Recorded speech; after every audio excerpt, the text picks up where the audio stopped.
ঢাকা বিশ্ববিদ্যালয় কেন্দ্রীয় ছাত্র সংসদের ডাকসু ভিপি সাদিক কায়েমের বিয়ের আসর রূপ নিয়েছিল তারুণ্যের এক মিলন মেলায়। বুধবার ১৩ মে ঢাকা বিশ্ববিদ্যালয়ের কেন্দ্রীয় জামে মসজিদে সাদিক কায়েমের আকদ সম্পন্ন হওয়ার পর থেকেই আনন্দ আর উল্লাসে মেতে ওঠেন আল্লাহ তাদের গর্বে তুমি নেক আওলাদ দান করিও মাওলা। ফুটবল টিম বানানোর মতো সামর্থ্য দান করে। এজন্য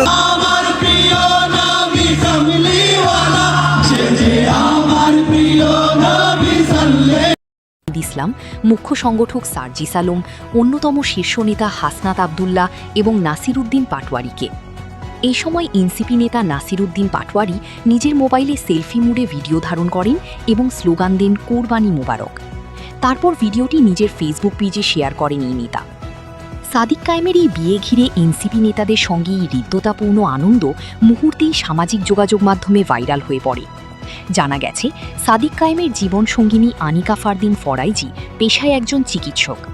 তিনি কুমিল্লার ১৪ গ্রামের বিশিষ্ট ব্যবসায়ী ও রিলায়েন্স গ্রুপের ভাইস চেয়ারম্যান আয়ুব আলী ফরাইজি এবং রুকসানা পারভিন আসমার সুযোগ্য কন্যা। আকদ অনুষ্ঠানে প্রধান অতিথি হিসেবে উপস্থিত ছিলেন জাতীয় সংসদের বিরোধী দলীয় নেতা ও জামায়াতে ইসলামীর আমির ডাক্তার শাফিকুর রহমান। এছাড়াও জামায়াতের সেক্রেটারি জেনারেল মিয়া গোলাম পরোয়ার সহ বিভিন্ন পর্যায়ের রাজনৈতিক ও সামাজিক ব্যক্তিবর্গ বরকনেকে দোয়া জানাতে উপস্থিত হন। অনুষ্ঠান শেষে অতিথিরা শহীদ ওসমান হাদির কবর জিয়ারতের মাধ্যমে মরহুমের আত্মার মাগফিরাত কামনা করেন। সব মিলিয়ে সাদিক কায়েমের বিয়েটি এনসিপি ও সমমনা তরুণ নেতাদের পদচারণায় একটি স্মরণীয় রাজনৈতিক ও সামাজিক মিলন মেলায় পরিণত হয়।